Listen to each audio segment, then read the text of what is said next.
नमस्कार, Rajasthan top 10 news में आपका स्वागत है। आइए बात करते हैं आज की ताजा खबरों पर। जयपुर की हवा महल सीट से पहली बार विधायक बनकर राजस्थान विधानसभा पहुंचे बाल मुकुंदाचार्य लगातार चर्चा में बने हुए हैं। चुनाव जीतने के बाद चाहे सड़क किनारे नॉनवेज दुकानों पर सख्ती दिखाने की बात हो या विधायक पद की शपथ लेने से पहले अपने हाथ गदा लेकर विधानसभा पहुंचने की बात हो, इन विधायक ने हर बार सुर्खियां बटोरी।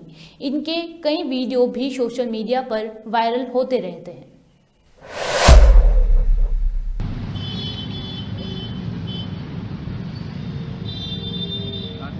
कहाँ से आए हो, किससे मिलो बताओ। ये उतार लो, चप्पल को उतार लो पहले तैयार। कहाँ से आए हो इधर? कहाँ से आए हो बताओ, अपना नाम बताओ, कहाँ से आए हो ये बता दो। आप तो ये पढ़ने का पुलिस कंट्रोल में आ जाओ आप। हाँ, कंट्रोल में लेकर है ना, वहाँ आपको किसी अधिकारी से मिलवा देंगे आपको, ठीक है ना। आ जाओ। मौन धारण कर रखा है? मौन धारण कर रखा है, हरी सिंह नाम। कोई बात नहीं, आ जाओ। समस्या क्या है बता दो, 10 सेकंड में बता दो। छोटी समस्या क्या है बता दो। समस्या यही कि मैं अपने स्कूल को बहुत अच्छे से चला रहा था। एक अधिकारी आते हैं और वो मुझे वहाँ से हटा के चले जाते हैं। कहाँ की बात है ये सर राज के बालिका उच्च माध्यमिक एमएलए साहब बुला रहे हैं। ठीक है, आपसे मिलाओ, आ जाओ। महाराज महाराज समस्या देखिए इनकी। सर को महाराज को दे दो, बता। महाराज को बताओ क्या बात है, बता सर। वो तो वैसे तो पता क्या बात है सर। हमें बेटे को पढ़ाना बुरी बात तो नहीं है ना, उनके लिए जीवन समर्पित करना बुरी बात तो नहीं है। तो मैं वो कर रहा था सर, और एक अधिकारी आते हैं और मुझे हटा के चले जाते हैं सर स्कूल से। और मेरी इसमें अगर कोई 0.0001% की गलती है तो सर मैं हटाए किस विषय पे था? वो आरोप तो कुछ भी लगा सकते हैं सर, पर आरोपों में सत्यता भी होनी चाहिए ना सर। आपकी बात सुनी जाए फिर आप ही से बता दोगे। आप ही हटाओ दोगे बिल्कुल। अपन क्या है, सिर्फ सुशासन आ गया, कुशासन चला गया। पिछले वालों ने आपके साथ ही हरकत की, पिछले वालों ने की थी।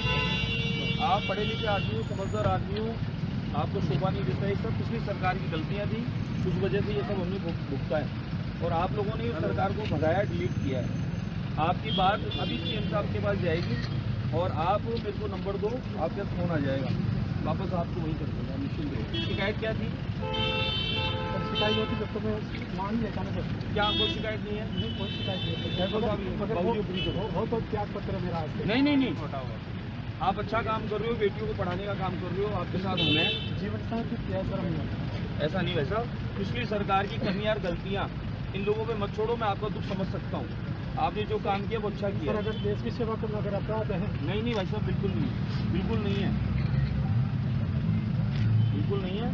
आप कतई विचार मत करो। मेरा कार्ड दो। बालाजी महाराज की जय।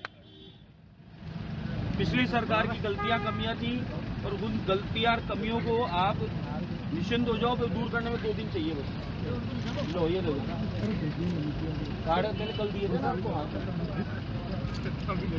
सुनो, जो नंबर है मेरा, कोई आरोप नहीं, आपको शिकायत नहीं आएगी। 0.1% की गलती है तो भी सर मैं ये मैंने ले लिए, ये आपका काम हो जाएगा, ये आपका काम हो जाएगा, मेरी जिम्मेदारी है। आप हमारे स्कूल के बेटे पर आपका बहुत बड़ा उपकार होगा सर। नहीं, ये काम होगा, हम बहुत अच्छा ये काम होगा। और स्कूल में बच्चियों को कोई भी आवश्यकता होगी, ये काम तुरंत करवाएंगे हम, निश्चित रूप। बेटियों की पढ़ाई के लिए अग्रणी है हम। सर आपकी बहुत बड़ी कृपा होगी। कृपा नहीं है, हमारा काम है भाई साहब। कृपा आपकी होगी जो आप अच्छा काम कर रहे हो। वो भीलवाड़ा जिले का मतलब सामरा हो गया, उस क्षेत्र का बहुत पिछड़ा हुआ एरिया सर, और बेटियों की पढ़ाई के हिसाब से बहुत अति पिछड़ा है, राजस्थान का अति पिछड़ा क्षेत्र है सर। तो वहाँ पर आज विद्यालय की बहुत ज़्यादा, और मेरा प्रयास ये था सर 2015 से मैं वहाँ स्कूल में हूँ। मेरा प्रयास ये था कि हमारी कोई बेटी राजस्थान का माध्यमिक शिक्षा बोर्ड का जो रिजल्ट है वो टॉप करनी चाहिए। टॉप होगी तो हम सरकार का ध्यान उधर आकर्षित करेंगे, समीक्षाओं पर जाएगा और वहाँ महाविद्यालय खुलना चाहिए बालिकाओं के लिए। वहाँ वो बालिकाओं के लिए चप्पल का नहीं पैसा की चप्पल लाओ, वो अभी खोली थी चप्पल लाओ, चप्पल लाओ पहले वो तो ये पहन जाओ आप। अरे नहीं सुनो, अजी मैं दूसरे आ जाएंगे हाथों आप ऐसे नंगे पाँव मत नंगे पाँव। जूते लाओ ना इनके। कहाँ है चप्पल? कहाँ है? अरे चप्पल ना भैया, चप्पल चोर कौन ले गया? मंदिर में तो चले भारत माता की, भारत माता की। ये जिम्मेदारी मेरी है विनोद जी, आप इनको आश्वस्त कर दो। इनका नंबर आप भी रखो, भाई साहब का, मेरा नंबर भी रखो, इनका काम करवाएंगे। तो कहीं ओलमा नहीं आएगा। मेरा नहीं था। आप सुनो पर्सनली, अभी कल की बात बता रहा हूँ मैं, पर्सनली सीएम साहब ने कहा कि सारा काम छोड़ो, शिक्षा और हॉस्पिटल पे ध्यान दो। ये कल कहा है उन्होंने, सारा काम पहले छोड़ो, शिक्षा और हॉस्पिटल पे ध्यान दो, स्वास्थ्य की सेवाएं और शिक्षा दो पे पूरा ध्यान दो, फोकस करो। नरेंद्र मोदी जिंदाबाद। नरेंद्र मोदी जिंदाबाद। भारतीय जनता पार्टी के वरिष्ठ नेता और विधायक किरोड़ी लाल मीणा आज दौसा पहुंचे। इस दौरान उन्होंने मीडिया से बातचीत करते हुए कहा कि मंत्रिमंडल का विस्तार आगामी 3 से 4 दिन में हो जाएगा, साथ ही नए चेहरों का मौका भी मिलेगा। खुद के मंत्रिमंडल में शामिल होने के सवाल पर उन्होंने कहा कि वह पहले भी सड़क पर थे और मंत्री बनने के बाद भी सड़क पर ही रहेंगे। ऐसा कुछ नहीं है, पता नहीं क्यों बोल गई। उनको सबसे ज़्यादा मौका मिला है और केवल महिला पुरुष के आधार पर मौका नहीं मिलता हो। वहाँ जो मुद्दा उठाता है प्रमुखता से, जो राष्ट्रीय स्तर का मुद्दा होता है, जो भी कोई उठाता है उसको मौका दिया जाता है, महिला हो या पुरुष। इसमें जेंडर के आधार पर डिस्क्रिमिनेट नहीं कर सकती पार्लियामेंट। 4.5 साल आपने अकेले कहा जाता है कि विपक्षी भूमिका कैसे निभाई थी, क्या मंत्रिमंडल में एक बड़ा पद मिलने वाला है किरोड़ी लाल मीणा को? मैं तो सड़क छाप आदमी हूँ, सड़क पर बैठा हूँ। मंत्री बन जाऊंगा तब भी सड़क पर बैठा रहूँगा। रायन सिंह राठौड़ जी ने कहा है कि उनको जयचंद ने रहा है, उनके खिलाफ कार्रवाई होगी, क्या कहेंगे? अब वो तो उनको पता है कौन जयचंद है, उनको बताएंगे तो निश्चित रूप से पार्टी कार्रवाई करेगी। सर, वसुंधरा राजे, शिवराज सिंह जैसे नेताओं का क्या भविष्य देख रहे हो आप बीजेपी? देखो, पहले वसुंधरा जी 2 बार मुख्यमंत्री रह गई और शिवराज जी 3 बार रह गए। अब नए चेहरों को लाए हैं। वसुंधरा जी भी जब आई थी, जब बिल्कुल नया चेहरा था, उस समय भी पार्टी के बड़े बड़े नेता ललित किशोर चतुर्वेदी, हरिशंकर भावड़ा, रघुवीर कौशल, घनश्याम तिवारी जैसे चेहरे थे। लेकिन जब वसुंधरा जी को तय किया तो मुख्यमंत्री बनी। सर, देश में भी नए चेहरे की आवश्यकता है और मुख्यमंत्री बनी और अब मुख्यमंत्री भजन लाल जी बन गए तो उन्होंने भी स्वीकार किया, पूरी पार्टी ने किया, हमने भी किया। आपको क्या लगता है सर, आपने नए चेहरे की बात की, तो क्या कांग्रेस अगर टाइम पे चेहरा चेंज कर लेती तो सरकार रिपीट हो सकती थी, या जो मन बदलाव है वो ले बैठा कांग्रेस को? कांग्रेस कुछ भी कर लेती, वो सत्ता में नहीं आने वाली थी, क्योंकि चरम पर भ्रष्टाचार था, कानून की स्थिति बहुत बिगड़ी हुई थी, तुष्टीकरण जबरदस्त था और भ्रष्टाचार। गणपति प्लाजा में पैसे मिल रहे हैं, जहां हाथ डालो वहीं रिश्वत, हर पेपर लीक हुआ है। इसलिए अब की बार युवाओं ने बढ़ चढ़ के बीजेपी को वोट दिया है। पेपर लीक, हर पेपर, सब इंस्पेक्टर का भी हुआ, आरएस का भी हुआ, रीट का भी हुआ, सेकंड ग्रेड टीचर का भी हुआ। एसआईटी भी गठित हो गई है, सरकार बनते ही एसआईटी गठित की गई है। तो ये देखो कितनी फौरी कार्रवाई की हमारी सरकार ने। अब एसआईटी उन मगरमच्छों को सिलेक्ट करेगी, उनको जेल के शिक्षों में भेजेगी जो बच गए। लोकसभा से पहले ईआरसी भी बड़ा मुद्दा है, 4.5 साल लगातार गूंज रही है। क्या अब लगता है कि ईआरसी को कुछ फैसला होगा या बात होगी? ईआरसीपी हमारे क्षेत्र के लाइफलाइन है। माननीय मुख्यमंत्री जी को मैं मिलूंगा, उनसे कहूँगा कि इसको गति पकड़ाई जाए। वसुंधरा जी आप बराबर से हो गया, अब आप मिलके राजस्थान में क्या नया? वसुंधरा जी तो मुख्यमंत्री रह चुकी है, मैं तो नहीं रहा, तो बराबर से कहाँ हो गए? नेता प्रतिपक्ष बात करें तो आपको क्या लगता है कि नेता प्रतिपक्ष और उप नेता प्रतिपक्ष किसको बनाया जाना चाहिए? कांग्रेस। मेरी समझ में तो सचिन पायलट को प्रतिपक्ष का नेता बनाया जाना चाहिए। क्यों लगता है ऐसा कि आपने जैसे 4 साल मेहनत की थी, क्या वैसे वो मेहनत करेंगे? नहीं, यूँ नहीं, उनका एक स्टेचर है, पीसीसी चीफ रहे हैं और 2 बार सांसद रहे हैं और हमारा लगाव, क्योंकि हमारे इलाके का आदमी है, तो लीडर ऑफ द अपोजिशन हमारे इलाके का हो तो सरकार से मिलकर कुछ ज़्यादा काम कराएं। 25 सीट दे दो तो आपको क्या पता मुख्यमंत्री बना दे? ऐसा नहीं है, हमारे परफॉर्मेंस सब मिल के करते हैं। मैं अकेला 25 नहीं जिता सकता, मैं तो 1-2 जिता सकता हूँ। सब हमारा जो स्टेट लीडरशिप है मिल के मोदी जी के नाम पर सारी सीट जिता के भेजेंगे। बहुत जल्दी हो जाने वाला है, जैसा हमें आभास हो रहा है। आज शपथ ग्रहण पूरा हो जाएगा, आज स्पीकर का भी चुनाव हो जाएगा, तो 2-4 दिन में मंत्रिपरिषद का विस्तार होने की संभावना है। किस प्रकार का रहेगा? बहुत जोरदार रहेगा। नयों को मौका मिलेगा या आप? नयों को ज़्यादा मौका मिलेगा। अमित शाह जी ने कानून में बदलाव किया है किस तरह का, तो क्या वाकई इसमें देश में काफी फर्क पड़ेगा? पड़ेगा इस आईपीसी वगैरह? बिल्कुल पड़ेगा, क्यों नहीं पड़ेगा। आवश्यकता थी समय की। और एक तो राजद्रोह होता है और एक देशद्रोह होता है। राजद्रोह आप जानते हो, उसका दुरुपयोग होता था राजद्रोह के नाम पर। हमने कोई आंदोलन किया, कोई सरकार के खिलाफ टिप्पणी, कलेक्टर के खिलाफ या किसी बड़े अधिकारी के खिलाफ, तो राजद्रोह का मुकदमा पुलिस दर्ज कर लेती। अब उससे पीछा छोड़ेगा और ये अब देशद्रोह का जो काम करेगा उसके खिलाफ ही कार्रवाई होगी। ये लोकतंत्र है, तो यहाँ इस तरह के तुगलकी फरमान जैसे सऊदी अरब में ऐसे होता है कि साहब फांसी लगा दो, तो क्या इस तरह का ये इंडिया में चलेगा? ये चल रहा था, पहले चल रहा था। मैंने कोई सभा की, सरकार या प्रशासनिक अधिकारी के खिलाफ बोल गया तो तुरंत राजद्रोह दर्ज कर लिया जाएगा। अब उस परिभाषा में जो देशद्रोह करेगा वही मुलजिम बनेगा, हर एक को नहीं मुलजिम बनाएगा। और तो मेरे को भी नहीं बुलाया, पार्टी किस दृष्टि से बुलाती है, ऐसा कुछ नहीं है। सर, कल आप पीठासीन थे, राजस्थानी भाषा को लेकर क्या करना चाहिए?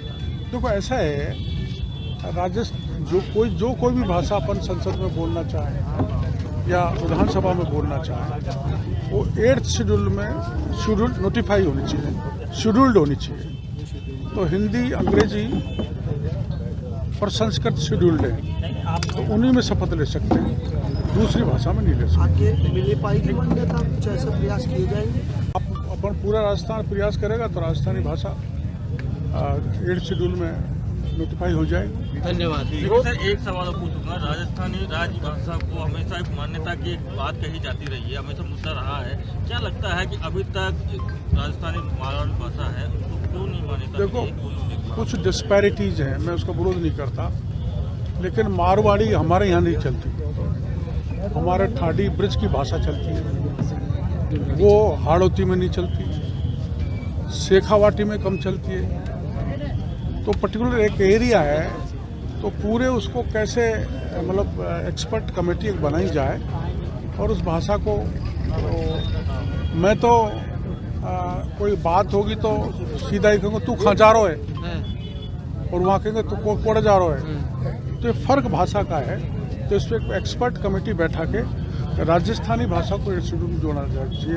और जहाँ जहाँ भी जिस ढंग की भाषा बोलते हैं, जिसे अपन ब्रिज बोलते हैं आमतौर पर, ठाडी है, तो वो पूरे सबकी स्टडी करके एक्सपर्ट से राय लेकर राजस्थानी भाषा को 8th शेड्यूल में डाला जाना चाहिए। ये एक बहुत बड़ा संवैधानिक पद है, और एक संवैधानिक पद पे किसान का बेटा बैठा है, इसलिए इंडिया अलायंस के लोग उनका उपहास कर रहे हैं, मजाक कर रहे हैं। ये जगदीप धनखड़ का उपहास नहीं है, ये देश के लोकतंत्र का उपहास है, संवैधानिक पद का उपहास है, उपराष्ट्रपति पद का उपहास है। इसके लिए इंडिया अलायंस और विशेषकर राहुल गांधी को माफ़ी मांगनी चाहिए देश से। वो इसलिए, खुद राहुल गांधी जो वो मिमिक्री चल रही थी तब उसका वीडियो बना रहे थे, कितना आचरण नैतिक दृष्टि से इनका गिर गया। ये सब मर्यादाहीन हो गए। मर्यादा में रह के विरोध करना तो जायज़ है, लेकिन आप मर्यादाहीन होकर संवैधानिक पद जो उपराष्ट्रपति का है उसका मजाक बनाएं, क्रूर मजाक करें, ये देश बर्दाश्त करने वाला नहीं है।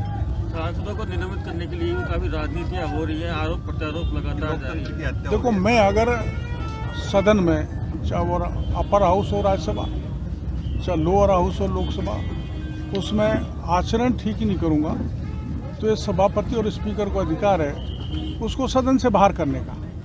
वहाँ भी एक विरोध करने का तरीका है, लेकिन वहाँ वो मर्यादा भूल जाते हैं, गरिमा भूल जाते हैं। और गरिमा में एक पद पर सभापति उपराष्ट्रपति हैं और वहाँ स्पीकर लोकसभा के माननीय बिरला जी हैं। तो जो गरिमा या आचरण का पालन नहीं करते हैं, तो ये अभी नहीं, इंदिरा गांधी जी के समय तो बहुत सारे सांसदों को एक साथ निकाल दिया गया था। ये संसद की परंपरा है कि जो आचरण ठीक नहीं करता है उसको निलंबित कर दिया जाता है। तरीके से लोकसभा में जो सुरक्षा में बड़ी चूक हुई थी उसको भी काफ़ी गहमा गहमी हुई है, काफ़ी राजनीति हुई। आप इस तरीके से देखते हैं? ये चिंता का विषय है कि संसद के दर्शक दीर्घा में समाज कंटक घुज्जा है और चुनौती दे संसद की सुरक्षा को। उसकी जांच चल रही है, गिरफ्तार भी हो गए हैं और उनको कठोरतम सजा दिलाने के लिए सरकार कटिबद्ध है। नवनिर्वाचित विधायकों के शपथ ग्रहण और नए विधानसभा अध्यक्ष के निर्वाचन के बाद विधानसभा को 19 जनवरी तक के लिए स्थगित कर दिया गया। यानी अब विधानसभा का बजट सत्र 19 जनवरी से शुरू होगा। राज्यपाल कलराज मिश्र के अभिभाषण के साथ सत्र की शुरुआत होगी। ये सत्र लंबा चलेगा। राजस्थान में मुख्यमंत्री भजनलाल शर्मा एक्शन मोड में आ गए हैं। उन्होंने चुनाव में किए वादों को पूरा करने की तरफ कदम बढ़ा दिए हैं। सीएम ने सभी विभाग के अधिकारियों को अपने अपने विभागों में 100 दिनों की कार्य योजना तैयार कर 10 दिनों में पेश करने के आदेश दिए हैं। सीएम ने कहा कि भ्रष्टाचार मुक्त प्रशासन, महिला सुरक्षा और बेहतर कानून व्यवस्था नई सरकार की प्राथमिकताएं हैं। पश्चिमी राजस्थान की बाड़मेर जिले की बाड़मेर विधानसभा सीट से कांग्रेस के पूर्व विधायक मेवाराम जैन की मुश्किलें बढ़ती नजर आ रही हैं। एक महिला ने रेप और पॉक्सो एक्ट में पूर्व विधायक मेवाराम जैन सहित 8 लोगों के खिलाफ मामला दर्ज कराया है। महिला का आरोप है कि उसके साथ वर्ष 2021 से लेकर 2022 तक यौन शोषण किया गया है। बेटी से छेड़छाड़ करने के साथ उसके सामने ही अश्लील हरकतें की जाती थी। इसके दौरान महिला की एक मित्र के साथ भी दुष्कर्म किया गया। अजमेर उत्तर से भाजपा विधायक वासुदेव देवनानी विधानसभा के नए अध्यक्ष होंगे। देवनानी 17वें विधानसभा अध्यक्ष चुने गए हैं। हर बार की परंपरा की तरह ही इस बार भी विधानसभा अध्यक्ष वासुदेव का चयन सर्वसम्मति से हुआ। देवनानी के अध्यक्ष की कुर्सी संभालने के बाद अपने इरादे भी साफ कर दी। उन्होंने कहा कि नियमों और परंपराओं से सदन चलाया जाएगा। ऐसी नौबत ना आए कि कठोर कार्यवाही करनी पड़े। राज्यसभा में एक सवाल के जवाब में भले ही केंद्र सरकार ने रसोई गैस को सस्ती दरों पर उपलब्ध कराने की किसी योजना से इनकार कर दिया हो, लेकिन राजस्थान में 450 रुपये में ही LPG सिलेंडर मिलेगा। भजन सरकार की घोषणा की है कि गरीब परिवारों को 450 रुपये में रसोई गैस सिलेंडर दिया जाएगा। हालांकि ये स्पष्ट नहीं किया गया कि सिलेंडर की कीमत कब से कम होगी। देश में कोविड के बढ़ते मामले को देखते हुए चिकित्सा विभाग ने अलर्ट जारी कर दिया है। भारत में पिछले 24 घंटे में कोरोना के नए वेरिएंट JN1 के 328 मामले सामने आए। सबसे अधिक मरीज केरल में मिले। राजस्थान में गुरुवार को भरतपुर, दौसा और झुंझुनू में एक सहित कोविड के नए 3 संक्रमित मिले हैं, जिनमें से एक की मौत हो गई। दौसा के 48 वर्षीय बाबूलाल की मौत हुई है। कोरोना को लेकर प्रदेश के मुख्यमंत्री भजनलाल शर्मा ने बैठक भी बुलाई है। विंध्याचल पर्वतमाला के हिस्से की वन श्रृंखला के अंतर्गत आने वाले बस्सी वन्य जीव में पर्यटकों को बढ़ावा देने और इको टूरिज्म को बेहतर बनाने के उद्देश्य से सरिस्का और रणथंभौर की तर्ज पर जंगल सफारी की शुरुआत की जा रही है। ये जंगल सफारी जनवरी माह में पर्यटकों के लिए शुरू कर दी जाएगी। इसे लेकर वन विभाग तैयारियों को अंतिम रूप दिया जा रहा है। अरब सागर में बने वेदर सिस्टम के कारण मौसम में बदलाव देखने को मिला। इसके असर से धूप कम खिली और दिन भर मौसम में ठंडक बनी रही। सर्द हवा से न्यूनतम तापमान में गिरावट रही। सुबह के समय पौधों पर ओस जमने लगी है। शहर में गुरुवार को सर्दी तेज रही। मौसम विभाग के जारी अनुमान के अनुसार एक नए पश्चिमी विक्षोभ के प्रभाव से दिसंबर में पश्चिमी राजस्थान के जैसलमेर, जोधपुर, बीकानेर, नागौर, चूरू, हनुमानगढ़ व गंगानगर जिलों में कहीं कहीं हल्की बारिश बूंदाबांदी होने की संभावना है। राजस्थान टॉप 10 न्यूज में आज के लिए सिर्फ इतना ही। देखते रहिए पॉपुलर टीवी। धन्यवाद।